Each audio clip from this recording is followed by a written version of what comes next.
Isang kambing ko. Itong isang kambing na ito ay ito guys, oh. Yan siya, oh. Kailangan ko rin tanggalin dito sa kanyang tali kasi nagkabuhol-buhol na siya guys.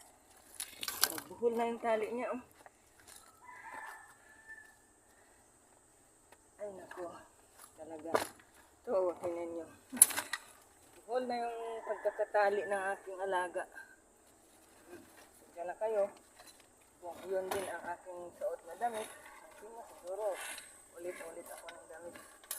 Siyempre, hindi naman disposable yung damit ko. Na pagkatapos ay pagkasuot ay anuhin, tanggalin. Wala pa tayong pambili ng maraming kasuotan guys. Kaya dito muna tayo sa ulit-ulit aray.